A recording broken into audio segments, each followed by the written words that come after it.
Monde.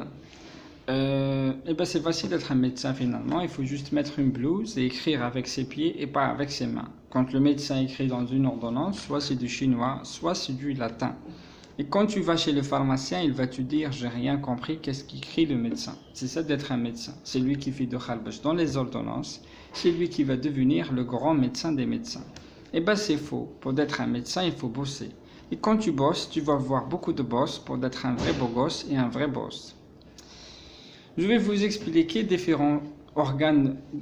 Je vais vous expliquer différents organes humains. On commence avec le fonctionnement du sang. Notre monde est plein de sang extrêmement différents, mais comment percevons-nous en fait? Les sons sont recueillis par l'oreille externe, qui est constituée de pavillons auriculaires et de canal auditif externe. Les sons sont guidés par le canal auditif vers l'oreille moyenne. Elle arrive au tympan, une ombrable flexible qui commence à vibrer quand les ondes sonores l'atteignent.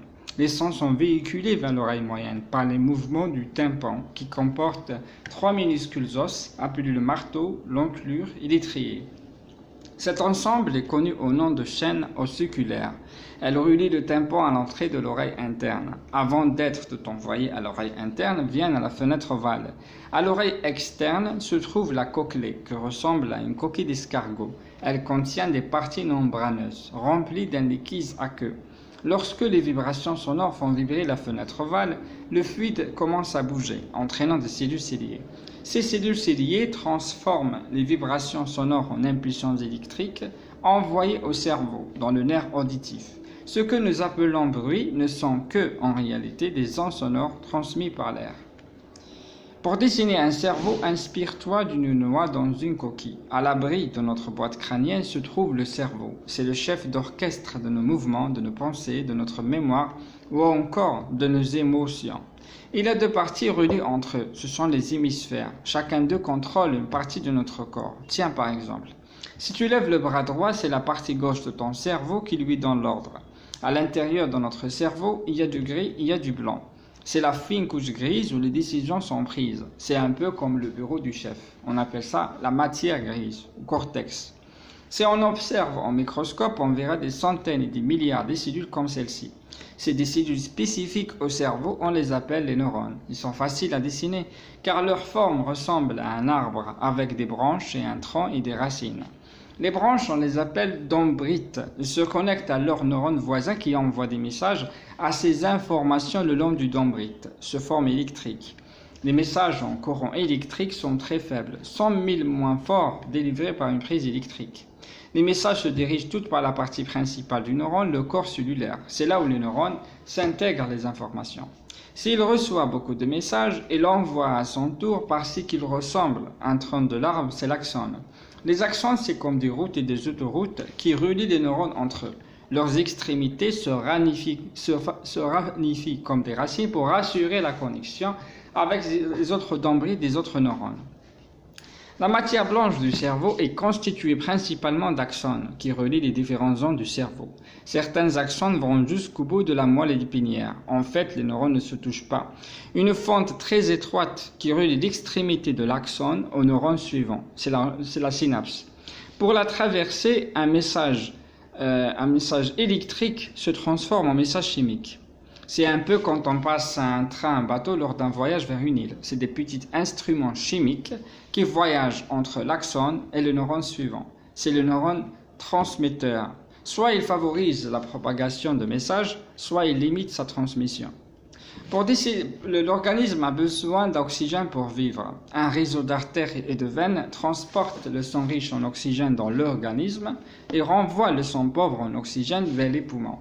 Le cœur il est au centre de ce processus continu. Le cœur, c'est un muscle battant à la taille d'un poing.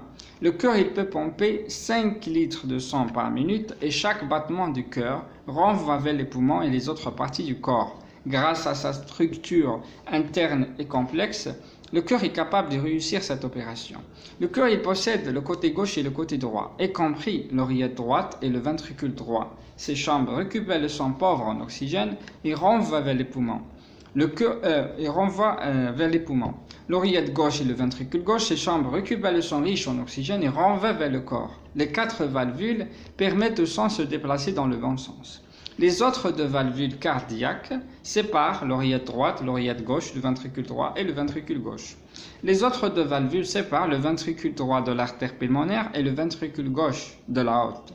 Au cours d'un battement normal du cœur, le sang pauvre en oxygène envoyé par le corps pénètre dans l'oreillette droite de la veine cave. L'oreillette droite se contracte, ce qui fait passer le sang dans la valvule tricuspide.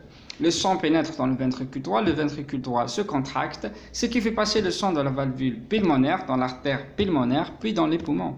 Simultanément, le sang riche en oxygène provenant dans les poumons est amené au cœur, dans la valvule pulmonaire. La valvule pulmonaire se vide dans l'oreillette gauche se contracte pour pousser le sang dans la valvule mitrale, puis dans l'oreillette gauche et le ventricule gauche se contracte pour pousser le sang dans la valvule aortique, puis dans l'aorte qui distribue le sang dans les artères dans l'ensemble du corps. Le cœur est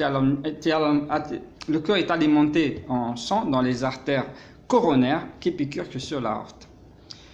L'œil se compose en trois tuniques, la sclère, la choroïde et la rétine. La sclère et la tunique est plus externe. Elles permettent de maintenir la forme du globe oculaire. Les muscles attachés à la sclère contrôlent les mouvements de l'œil, exercent des tractions dans la sclère. La choroïde est la tunique intermédiaire, elle contient des vaisseaux sanguins. La cornée, elle, c'est un circulaire transparent dans la sclère, à l'avant de l'œil. La pupille, elle, c'est un circulaire ouvert à la choroïde, à l'avant de l'œil. Cléré, c'est un muscle coloré qui entoure la pupille, qui élargit l'ouverture de la pupille en accord avec l'intensité lumineuse. Les cristallins se situent derrière la pupille, dans le segment intérieur et le segment postérieur. Les cristallins, c'est des lentilles flexibles, péganvex, qui permettent la focalisation. Le segment intérieur et le segment postérieur sont remplis de liquide qui permet de maintenir la forme de l'œil. Le segment intérieur sont remplis de main aqueuse et le segment postérieur sont remplis de cœur vitré. La rétine et la tunique de l'œil est plus externe. Elle contient des cellules nerveuses, les bâtonnets, les cônes et les cellules bipolaires. Les bâtonnets et les cônes forment une synapse avec les cellules bipolaires qui, elles, forment une synapse avec les cellules comionaires. Les axones forment une optique, la lumière traverse la pupille, la cornée et les cristallins. Les bâtonnets et les cônes permettent d'absorber la lumière qui transmettent le stimulus en nerf optique et enfin occipital. Avant de terminer cette émission, j'aimerais bien de passer le bonjour à tous les amis et tous les gens qui m'écoutent, ou plutôt tous les gens qui me regardent, c'est pas m'écoute, voilà. Tous les gens qui me regardent, et voilà, je passe le bonjour aussi à Chouaib Lagrue, celui qui a pu soulever tout le meuble à lui tout seul. C'est une véritable grue, mais je le remercie infiniment. Je remercie aussi, je sais pas, tous les gens qui voilà, et ciao ciao, voilà.